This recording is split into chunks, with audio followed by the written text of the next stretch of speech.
बालपणापासून डॉक्टर व्हायचं स्वप्न बाळगलेली मी संपदा मुंडे बोलते. मी संपदा मुंडे. हो, आता तुम्ही सर्वत्र फक्त माझ्याविषयी ऐकत असाल. मी एक साधी डॉक्टर, पण आज माझं नाव सगळीकडे घेतलं जातं मृत्यूच्या बातमीसोबत. पण माझा मृत्यू हा शेवट नाही, ही सुरुवात आहे सत्य सांगण्याची. मी बीडच्या छोट्या गावात जन्मले. बाबा शेतकरी, आई गृहिणी. लहानपणापासूनच एक स्वप्न होतं, लोकांचं दुःख कमी करायचं, म्हणून डॉक्टर झाले. मला वाटलं होतं आता आयुष्य फक्त रुग्णांसाठी असेल, पण नाही. आयुष्याने काही वेगळंच लिहून ठेवलं होतं, ज्याची मी आणि माझ्या कुटुंबियांनी कधी स्वप्नात देखील कल्पना केली नव्हती. माझी नेमणूक झाली साताऱ्यातील फलटणच्या सरकारी रुग्णालयात. पहिल्या काही महिन्यात सगळं छान होतं. मी रुग्णांची सेवा करत होते, रुग्ण देखील आनंदित होते. मला सर्वात जास्त आनंद ह्या गोष्टीचा होता की मी माझ्या ज्ञानाचा उपयोग करून लोकांच्या चेहऱ्यावरती आनंद पसरवत आहे. पण काही लोकांना माझं काम, माझा आत्मविश्वास आणि माझं नाही म्हणणं आवडलं नाही. दबाव सुरू झाला. हे लिहा, ते करू नका, त्याचा रिपोर्ट बदला. पण मी ठाम होते. मी डॉक्टर आहे, गुलाम नाही. कारण डॉक्टर म्हणजे रुग्णांसाठी एक देवदूत असतो. त्यानं नेहमी सत्याच्या मार्गानं चाललं पाहिजे, हेच माझ्या मनात होतं. त्यामुळे मला कोणीही कितीही दबाव केला तरी देखील मी मागे हटण्याचा किंवा कुणाला घाबरून जाण्याचा विचार केला नाही. त्यामुळे वरिष्ठ लोक आता माझ्यावरती नाराज होऊ लागले होते. याबद्दल मी तक्रार देखील केल्या होत्या, पण त्या तक्रारींना प्रत्युत्तर मात्र येत नव्हतं. मी मात्र विचार करत होते, मी एक डॉक्टर आहे, त्यामुळे असं मागे सरून चालणार नाही. मला माझ्या रुग्णांची सेवा करायची आहे. त्यामुळे मी ह्या गोष्टीकडे दुर्लक्ष करणार माझ्यासाठी योग्य असेल. पण माझा हाच विचार माझ्या मृत्यूचं कारण ठरलं.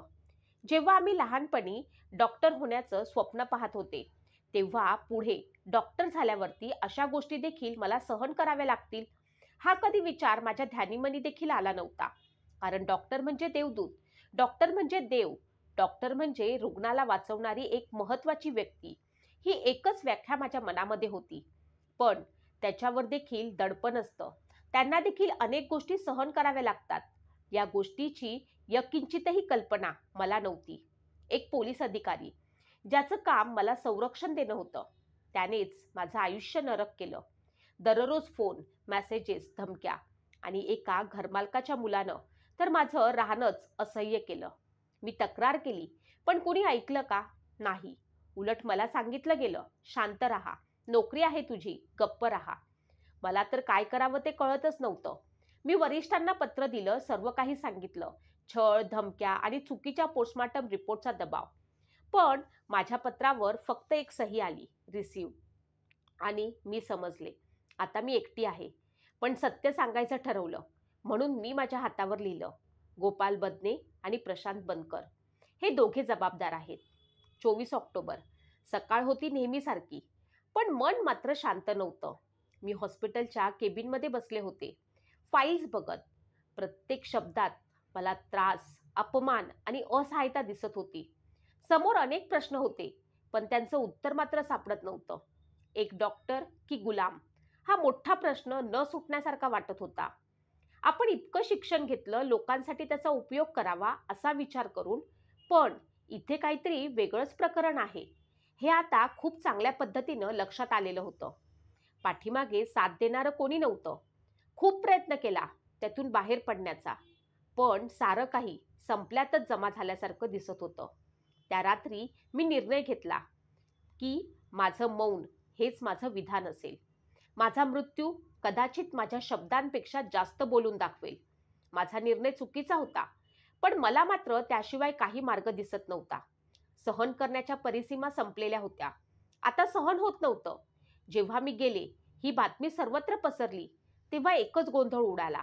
माझ्या जाण्यानंतर सगळं गोंधळलं. माध्यमं आली, मथळे झाले, आंदोलनं झाली. पण मला सगळ्यात जास्त आनंद तेव्हा झाला, जेव्हा माझ्या आवाजासाठी लोक उभे राहिले. डॉक्टर संघटना, विद्यार्थी आणि सामान्य जनता सगळे म्हणाले, संपदाला न्याय मिळालाच पाहिजे. आरोपी अटक झाले, चौकशी सुरू झाली, पण न्याय अजून बाकी आहे. पण ही न्यायाची लढाई तुमच्याशिवाय अपूर्ण आहे. मी एकटी होते म्हणून लढू शकले नाही, पण आज मात्र तुमच्या सोबतीला खूप जण आहेत. प्रत्येकाला जगण्याचा अधिकार असतो. प्रत्येक जण आपल्या मतानुसार वागू शकतो. पण आम्हाला ते स्वातंत्र्य नव्हतं.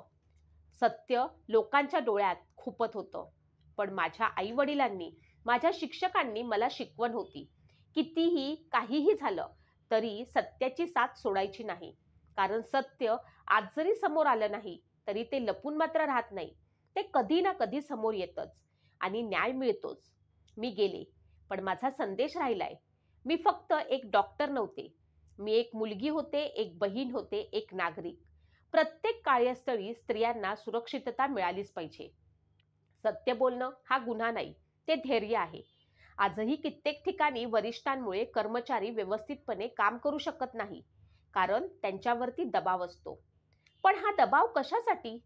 आपण एक चांगले व्यक्ती, एक चांगले नागरिक म्हणून जगू शकत नाही का?